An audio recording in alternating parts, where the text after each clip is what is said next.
이 시간 함께 하나님 말씀 같이 여시겠습니다.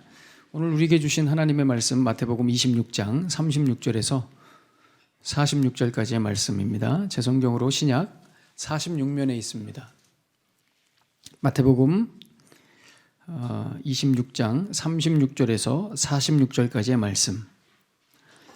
이에 예수께서 제자들과 함께 겟세마네라 하는 곳에 이르러 제자들에게 이르시되 내가 저기 가서 기도할 동안에 너희는 여기 앉아 있으라 하시고 베드로와 세베대의 두 아들을 데리고 가실새 고민하고 슬퍼하사 이에 말씀하시되 내 마음이 매우 고민하여 죽게 되었으니 너희는 여기 머물러 나와 함께 깨어 있으라 하시고 조금 나아가서 얼굴을 땅에 대시고 엎드려 기도하여 이르시되 내 아버지여 만일 할만하시거든 이 잔을 내게서 지나가게 하옵소서. 그러나 나의 원대로 마시옵고 아버지의 원대로 하옵소서 하시고 제자들에게 오사 그 자는 것을 보시고 베드로에게 말씀하시되 너희가 나와 함께 한 시간도 이렇게 깨어 있을 수 없더냐. 시험에 들지 않게 깨어 기도하라. 마음에는 원이로되 육신이 약하도다 하시고 다시 두 번째 나아가 기도하여 이르시되 내 아버지여 만일 내가 마시지 않고는 이 잔이 내게서 지나갈 수 없거든 아버지의 원대로 되기를 원하나이다 하시고 다시 오사 보신즉 그들이 자니 이는 그들의 눈이 피곤함일러라. 또 그들을 두시고 나아가 세 번째 같은 말씀으로 기도하신 후 이에 제자들에게 오사 이르시되 이제는 자고 쉬라.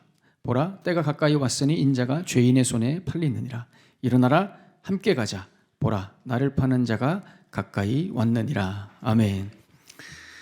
오늘은 원래 31절에 나오는 베드로의 부인을 예언하시는 그 본문을 다루어야 되는데 뒤에 나오는 69절부터 이 베드로의 부인이 나오기 때문에 그 본문과 연결해서 이 31절부터의 말씀은 그때 다루도록 하겠습니다. 그리고 오늘은 이 겟세마네 동산에서 기도하시는 예수님의 그 기도의 내용을 다루도록 하겠습니다. 이 겟세마네라고 하는 단어는 기름 짜는 틀이라는 뜻입니다. 무슨 기름을 짜냐? 올리브 기름을 짭니다. 이스라엘 가보신 분들은 아시겠지만 지중해 근처에 있는 많은 나라들이 대부분 이 올리브 나무를 많이 심습니다. 그래서 터키나 그리스도 가보니까 온통 사방팔방에 이 올리브 나무를 잔뜩 심어놨습니다. 이 예루살렘 성전 동편에 보시면 올리브 마운틴이 있죠. 소위 감람산이라고 하는 이 올리브산이 있습니다. 거기에 이 겟세마네 동산이라고 일컫는 그 예수님이 기도하시던 그런 장소가 있죠. 이 올리브 기름을 짜려면 이 올리브를 따서 수확해서 이제 씻어서 사진에서 보시는 바와 같이 연자맷돌에 이 올리브를 한번 으깨줍니다. 초기에 좀 살짝 으깨줍니다. 왜냐하면 이 올리브 열매가 굉장히 견고합니다. 단단해서 처음에 한번 으깨주고 망에 넣어서 아까 그 연자맷돌에 다시 이제 망에 넣어서 이제 뭉개서 짜는 겁니다.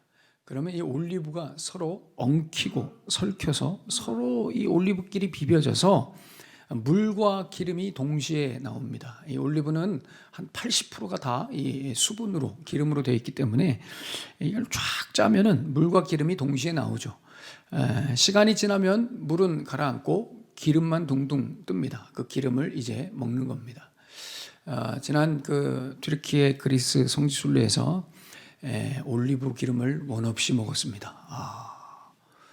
그래서 굉장히 고생하고 살은 빠졌지만 대부분의 많은 성도님들이 목사님 얼굴이 좋아지셨군요. 가만 생각해 보니 이 올리브의 능력이 아닌가 그런 생각이 듭니다.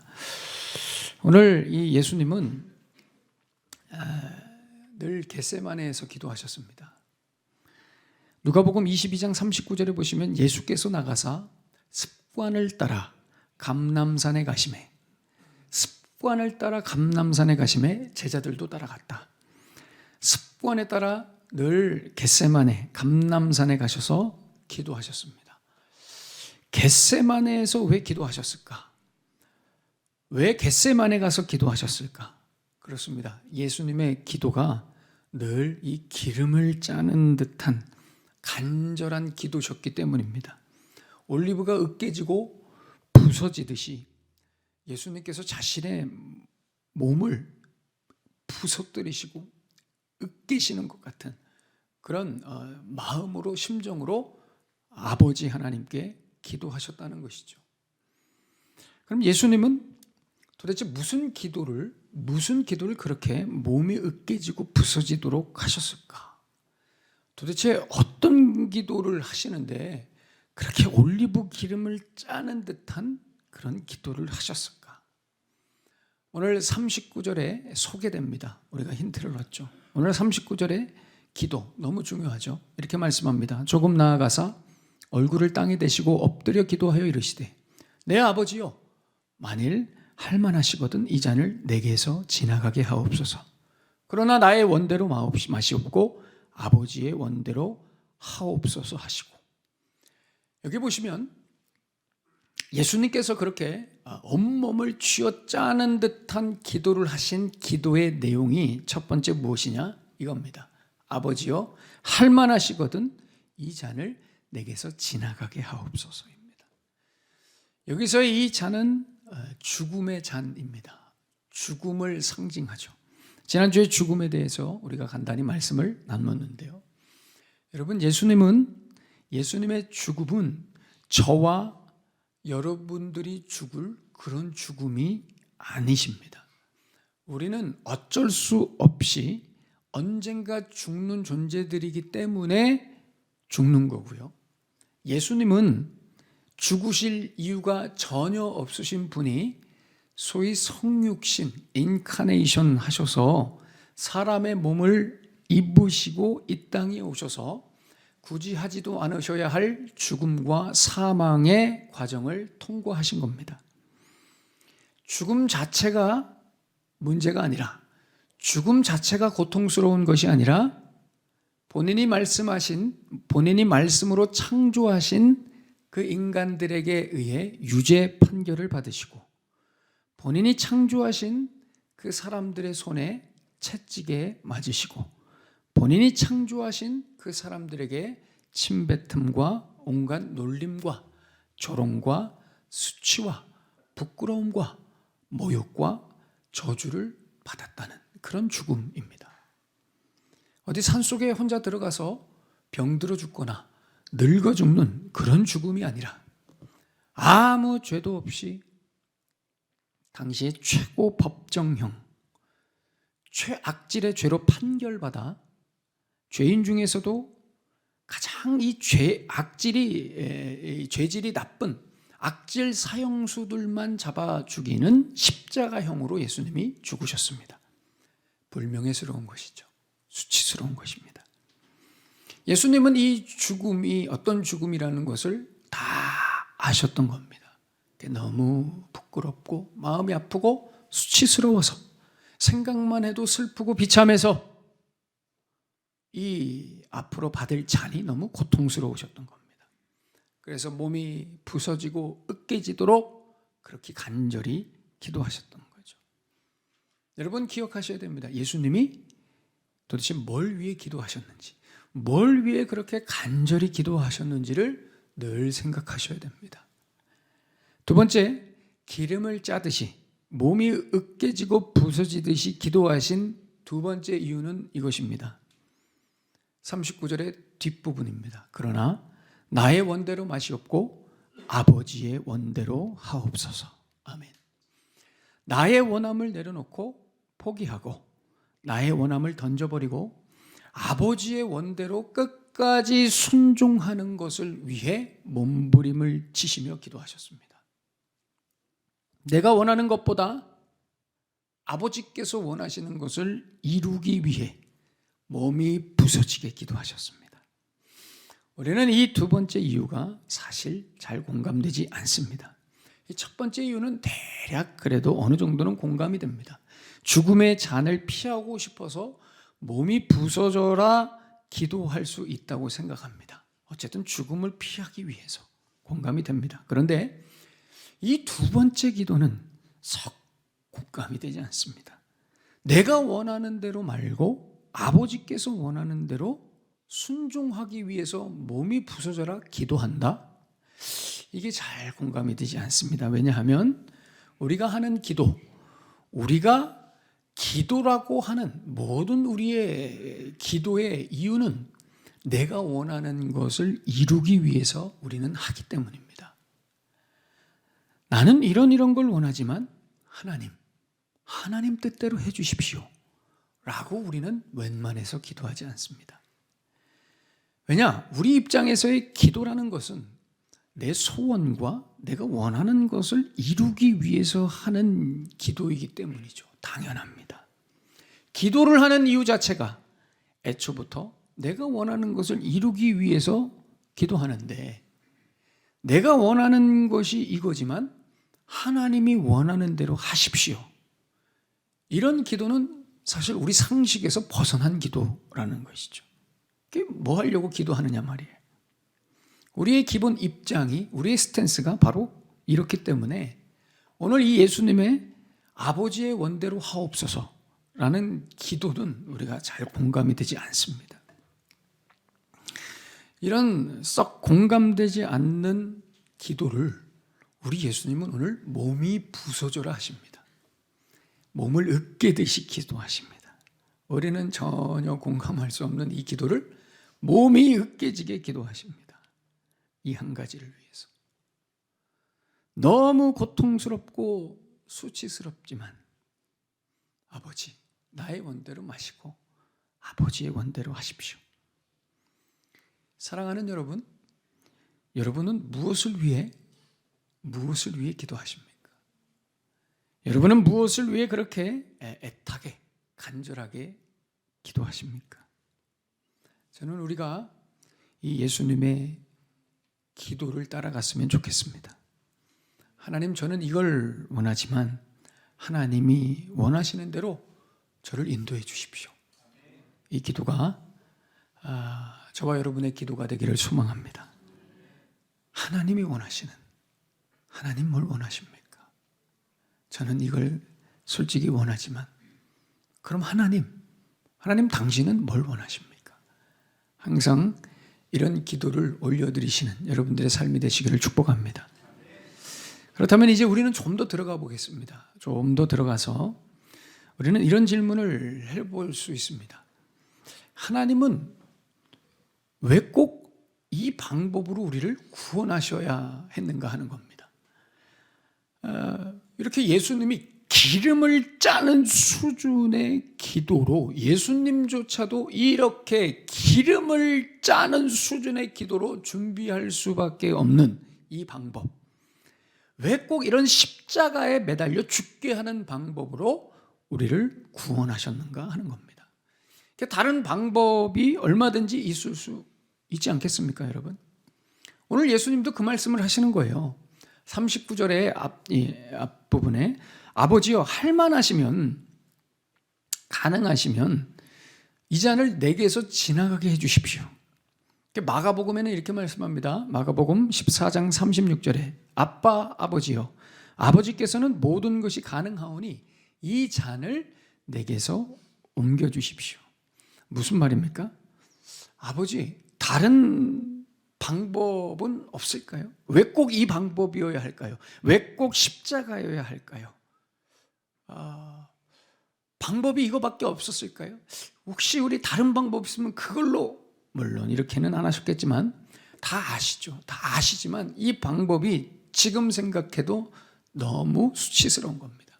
고통스러운 겁니다. 그러니 예수님이 이렇게 기도를 하시는 겁니다. 다른 방법이 없을까 말이죠. 여러분, 왜 십자가여야 할까요?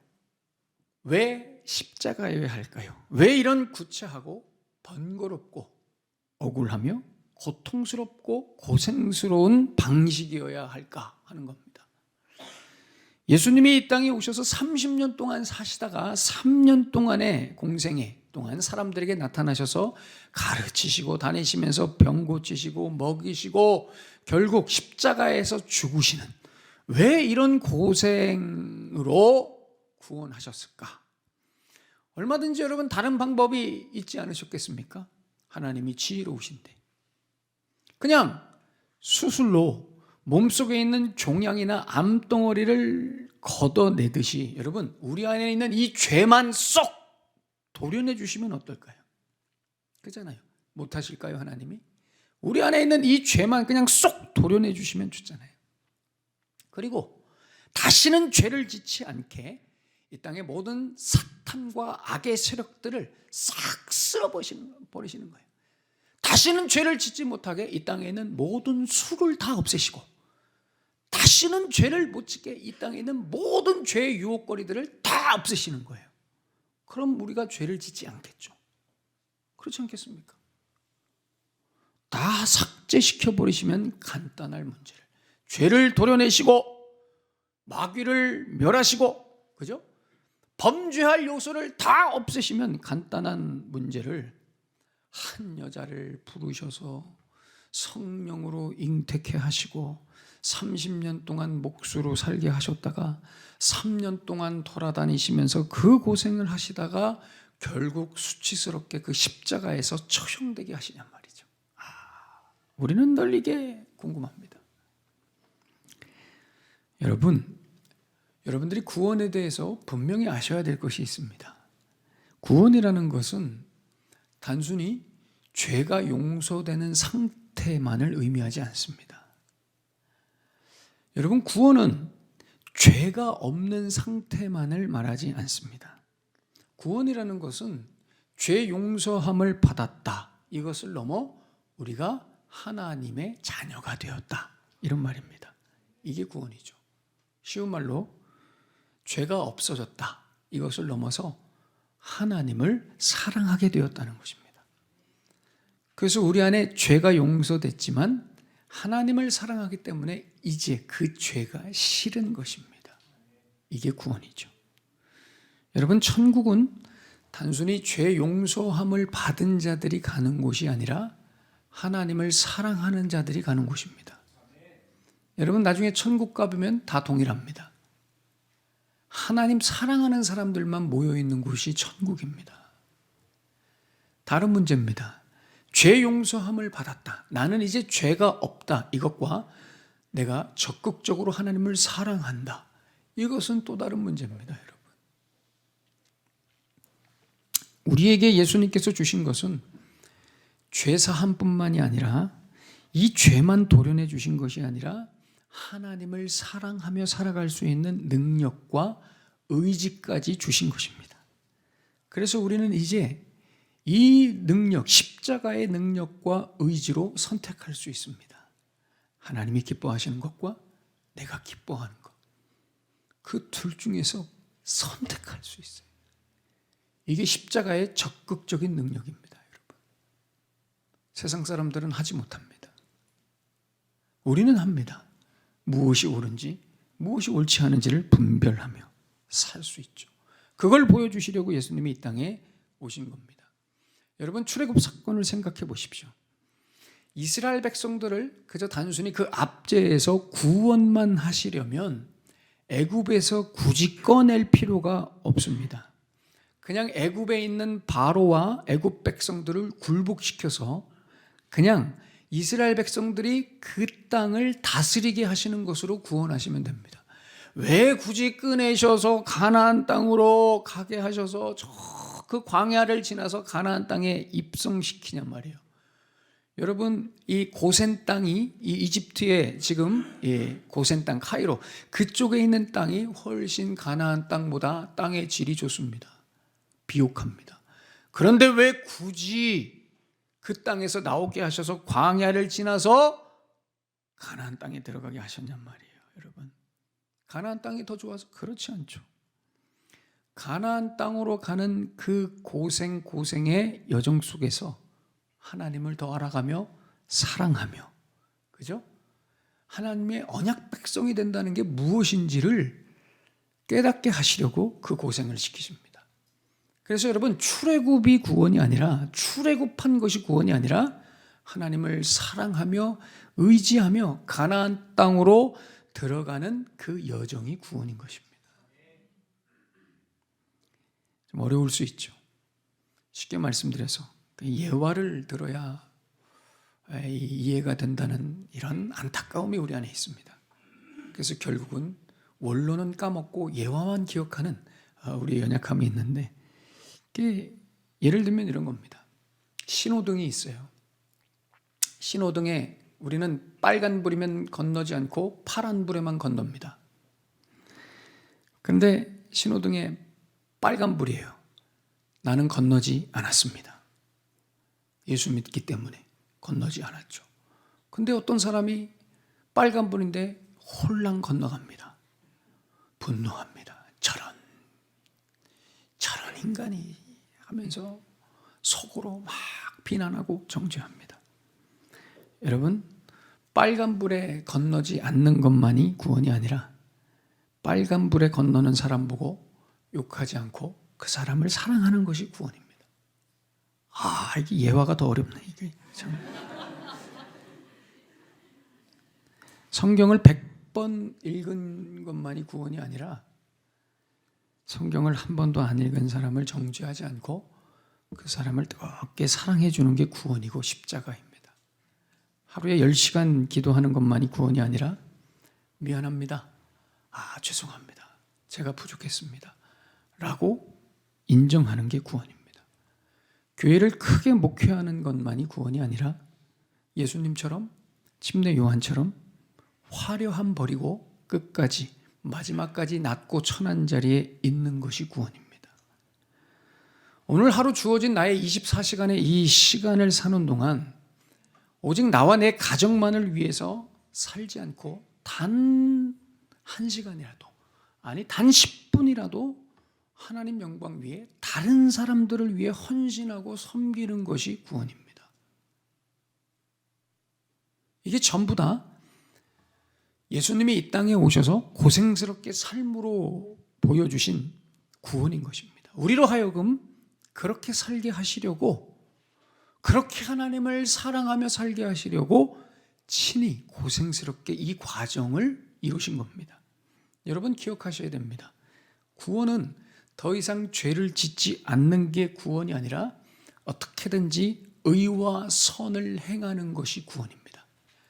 소극적으로 내 신앙 지키는 게 구원이 아니라 적극적으로 어떻게 나는 오늘도 하나님 사랑해서 선을 행하며 의를 행할 것인가, 이게 구원이라는 것입니다.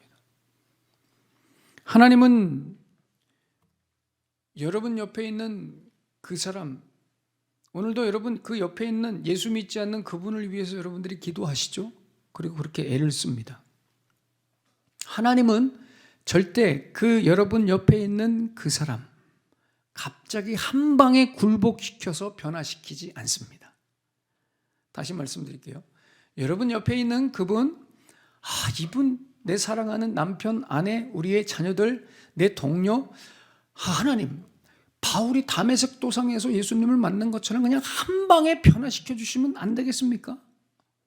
하나님은 절대 그렇게 하지 않으십니다. 여러분들이 수고하고 애를 쓰고 노력하게 하는 방식으로만 변화시킵니다. 우리는 이 생각이죠. 하나님, 한 방에 좀 변화시켜 주십시오. 왜 내가 이렇게 고생하게 만드십니까? 하나님, 오늘도 왜 내가 이 사람을 위해서 왜 이 고생을 해야 됩니까? 내가 왜 그 사람 때문에 이렇게 양보해야 되고 내가 꼭 이렇게 져야 됩니까? 왜 이런 수고하는 방식으로 저 사람을 꼭 변화시키려고 하십니까? 하나님 한 방 있으시지 않습니까? 확 때려 주십시오. 그래서 예수 믿게 해 주십시오. 안 됩니다. 안 됩니다. 왜 안 되냐? 여러분들이 그렇게 지고 억울하고 답답하고 고생하고 수고하는 그 헌신하는 것이 예수님을 믿는 것이기 때문입니다. 예수님이 그렇게 하셨기 때문에. 그 방법밖에 없습니다. 예수님이 그렇게 하셨기 때문에. 그래서 내가 예수님을 믿는 것 때문에 억울하고 손해보고 또 지고, 그것이 예수 믿는 거예요. 예수님이 친히 그것을 보여주신 겁니다. 우리도 그렇게 살라고, 여러분들도 그렇게 사시라고, 저와 여러분 안에 두신 그 십자가의 능력으로 선한 일을 하라고, 오늘도 지라고, 억울하게 살라고, 예수님을 위해 그렇게 살라고 자원하는 마음으로, 하나님을 사랑하는 마음으로 평생 선을 행하며 사명을 위해 애를 쓰라고 우리 예수님께서 오늘 이 겟세마네에서 그렇게 몸을 쥐어 짜십니다. 사도행전 16장에 보시면 바울과 실라가 빌립보라는 지역에서 귀신 들린 여종을 고쳐줍니다. 이 여종의, 귀신 들린 여종의 주인은 이 귀신 들려서 이상한 행동을 하는 여종을 이용해서 돈을 벌었습니다.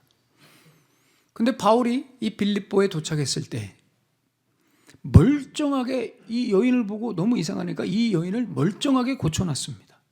그러니까 이 여종의 주인이 너무 화가 나가지고 이 바울과 실라를 그 당시에 그 빌립보의 아고라 광장, 그 넓은 광장으로, 제가 지금 멀리서 저기를 찍었는데요, 저게 광장입니다. 광장. 넓은 광장입니다. 사람들이 모여서 서로 정보를 교환하고 나누는 저 넓은 광장에서 바울과 실라가 그 여종을, 귀신 들린 여종에게 귀신을 쫓아내줬다고 이 두 사람이 사람들에게 끌려가서 저 광장에서 집단 폭행을 당합니다. 엄청나게 맞습니다. 엄청나게 맞습니다. 걷지 못할 정도로 맞습니다.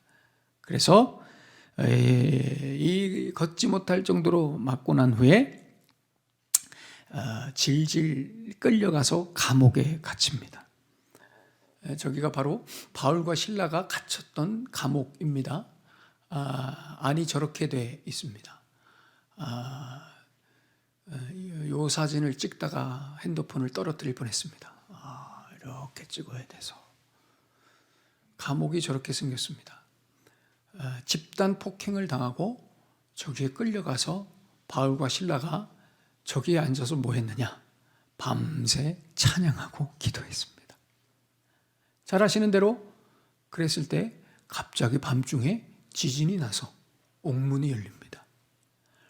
저기를 지키고 있던 간수가 깜짝 놀라서 바울과 실라가 도망간 줄 알고 자기가 지키지 못했으니 이제 자기는 죽었다 이거죠. 그래서 낙심하고 있는데 바울이 이야기합니다. 내가 도망가지 않았다. 그러니까 이 사람이 너무 감동해서 뭐라고 물어봐요? 어떻게 해야 구원을 얻습니까? 유명한 대목이 나오죠. 주 예수를 믿으라. 그리하면 너와 내 집이 구원을 얻으리라. 놀라운 대목이 나옵니다. 그러나 여러분, 이게 놀라운 대목이 아니라 이 본문에서 제일 놀라운 대목은 바로 이 장면입니다. 상관들이 이제 바울과 실라를 감옥에서 내보내라고 그래요. 그때 바울이 감옥에서 나가면서 뭐라고 얘기하느냐? 나는 사실 로마 시민권자다. 이렇게 이야기합니다. 그러니 뒤집어집니다. 깜짝 놀라죠. 사도행전 16장 36절에서 39절에 이렇게 말씀합니다. 간수가 그 말대로 바울에게 말하되 상관들이 사람을 보내어 너희를 놓으라 하였으니 이제는 가라, 평안히 가라 하거늘 바울이 이르되 로마 사람인 우리를 죄도 정하지 않고 공중 앞에서 때려 그리고 옥에 가두었다가 이제 가만히 내보내고자 하느냐? 아니라 그들이 안 된다. 그들이 친히 와서, 그 상관들이 친히 와서 나를 데리고 가게 해라. 그러니까 부하들이 이 말을 상관들에게 보고하니까 이 상관들이 깜짝 놀라서 로마 사람이라 하는 말을 듣고 두려워하여 권하여 데리고 나가서 그 성에서 떠나가기를 간청합니다. 놀라운 장면이죠. 바울이 뭐라 합니까? 내가 사실은 로마 시민권자다 이거예요. 니들이 나한테 이렇게 하면 니들이 어떻게 되는지 모르니? 이거예요. 근데 이 말의 타이밍이 너무 늦죠. 그잖아요. 언제 얘기해야 돼요? 맞기 전에 해야죠. 다 맞고 감옥에 들어가서 이 이야기를 합니다. 여러분, 왜 바울은 처음부터 자기를 로마 사람이라고 안 했을까요?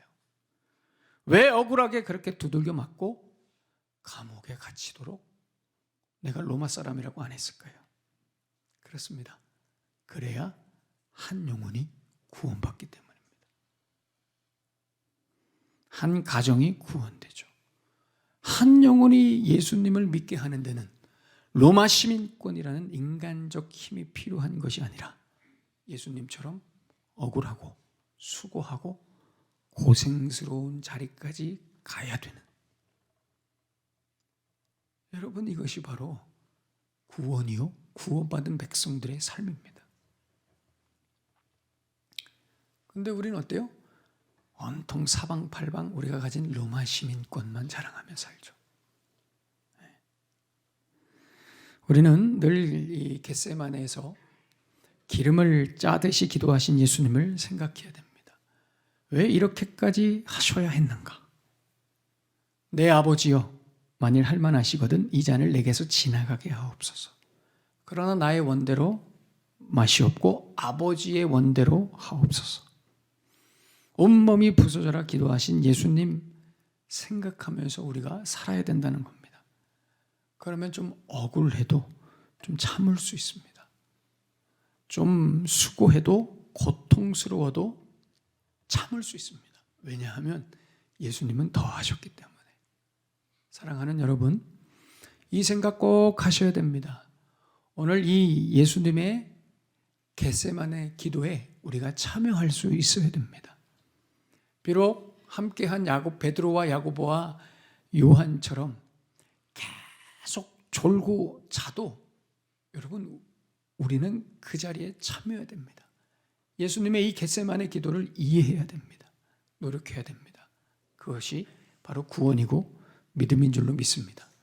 이번 한 주간도 겟세마네에서 기도하신 예수님, 나의 원대로가 아니라 아버지의 원대로 하옵소서 기도하신 예수님 생각하시면서 더 선을 행하시고 더 잘 견디셔서 승리하시는 한 주 되시기를 예수님의 이름으로 축원합니다. 기도하겠습니다. 오늘 우리에게 주신 말씀 가슴에 품으면서 우리 기도하십시다. 저는 확신합니다. 말씀이 여러분들을 변화되게 합니다. 목사 개인의 인격이나 교회의 규모나 분위기가 사람을 변화시키지 않습니다. 진실한 하나님의 말씀과 성령의 역사로만 우리의 영혼이 변화되는 것을 저는 확신합니다. 여러분, 오늘 예수님께서 기도하신 겟세마네를 기억하십시오. 우리 예수님도 그 십자가의 죽음이 두려우셨습니다. 그래서 지나가기를 아버지께 기도하셨죠. 그러나 예수님은 기도를 거기서 멈추지 않으시고, 그러나 아버지, 나의 원대로가 아니라 아버지의 원대로 해주십시오. 이 구원을 받은 우리, 여러분, 우리의 구원은 그저 우리 안에 죄가 없어진 정도가 아닙니다. 우리 예수님께서 살아가신 그 삶이 우리의 구원입니다. 다시 결단합시다. 도전합시다.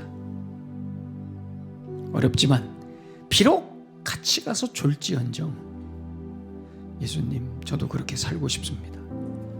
억울하고 고생스러운 우리의 인생길, 예수님 겟세마네에서 기도하신 그 예수님 보면서 끝까지 따라가게 하여 주시옵소서. 주신 말씀 가슴에 품으시면서 우리 뜨겁게 기도하겠습니다. 하나님 아버지, 감사합니다. 하나님,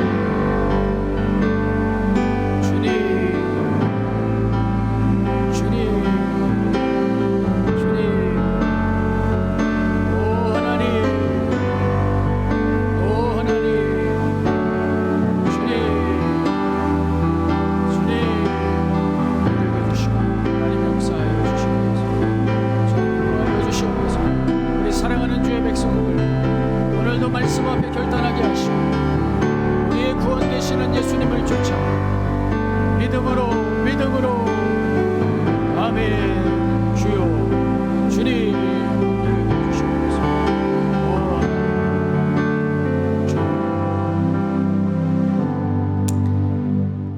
겟세마네 동산에서 몸을 으깨시며 몸이 부서져라 기도하신 우리 예수님을 바라봅니다.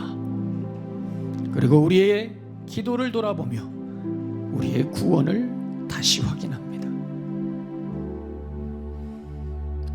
사랑하시는 예수님, 우리 예수님께서 우리에게 주신 구원이 값집니다. 그리고 능력이 있습니다. 우리가 늘 져도 억울해도 수고스러워도 우리가 예수님 때문에 다시 힘을 얻습니다. 하나님은 한 방에 변화시키지 않습니다. 우리의 수고와 우리의 애씀과 우리의 억울함을 사용하셔서 하나님의 나라를 세워가신다는 사실을 믿습니다.